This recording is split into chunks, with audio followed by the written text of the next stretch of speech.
आपने देखा होगा कल बरेली के अंदर वो मौलाना भूल गया कि शासन किसका है।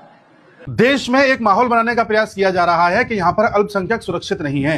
अभी यूपी में कैंपेन चलाया गया। इस कैंपेन को इस तरह से रूप दिया गया कि कैसे भी करके यहां पर पुलिस का कोई एक्शन हो। एक्शन के बाद इस कैंपेन को अलग अलग शहरों में फैलाया जाए, फिर अलग अलग बीजेपी शासित प्रदेशों में फैलाया जाए और फिर गाजा फिलिस्तीन की तरह इंटरनेशनल कैंपेन चलाया जाए कि भारत में मुसलमान सुरक्षित नहीं है। यूपी में अलग अलग शहरों से इसकी शुरुआत की गई थी, चाहे मऊ हो, चाहे कानपुर हो, चाहे बरेली हो या फिर बागपत हो या बनारस हो। इन सब जगहों पर धीरे धीरे इसको सुलगाने का प्रयास किया गया। बरेली में तो मौलाना तौकीर रजा खुलेआम लोगों से कह रहा था कि आओ इकट्ठे हो जाओ। वो ये भूल गया था कि यूपी में शासन किसका है। योगी जी ने कहा ठीक है, अब हम बताते हैं।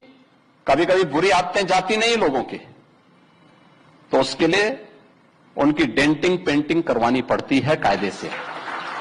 योगी जी की पुलिस ने एक एक करके सभी शहरों में इसको कर्ब कर लिया।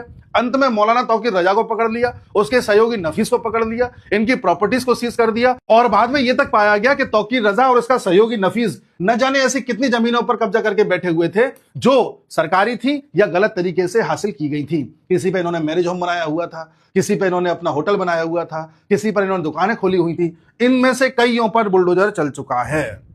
यानी कि यूपी में एकदम सन्नाटा हो गया है। अब किसी तरह का कोई उद्यम करने की ताकत इनमें नहीं बची है। जब यूपी में ये सफल नहीं हो पाए तो अब मामला पहुंचा है कटक में। कटक में एक जगह है दरगाह बाजार। इस जगह से यहां पर कुछ हिंदू लोग अपनी दुर्गा जी की मूर्ति को लेकर के जा रहे थे जिससे कि विसर्जन किया जा सके। जाहिर सी बात है, लाउड म्यूजिक बज रहा था, भजन बज रहे थे। कुछ लोगों को इससे दिक्कत हुई, उन्होंने कहा इतना लाउड म्यूजिक मत बजाओ, हमें दिक्कत हो रही है। इस बात पर बहस हो गई और बाद में एक क्लैश हो गया। इस क्लैश में देखा गया कि सामने वाला समुदाय छतों पर जाकर के पत्थर फेंक रहा है, वहां से कांच की बोतलें फेंक रहा है और धीरे धीरे मामला इतना बढ़ गया कि आगजनी तक पहुंच गया। पुलिस ने जैसे तैसे इसको काबू किया।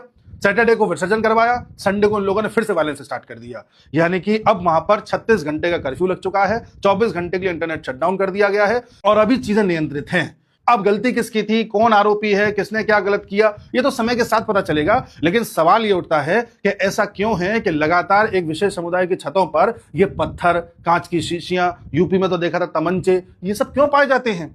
अगर इतना ही सब शांतिप्रिय तरीके से रहते हैं, इतना ही सेकुलरिज्म बनाने की कोशिश कर रहे हैं, तो अचानक रातों रात पत्थर छत पे कैसे आ जाते हैं? सवाल ये है।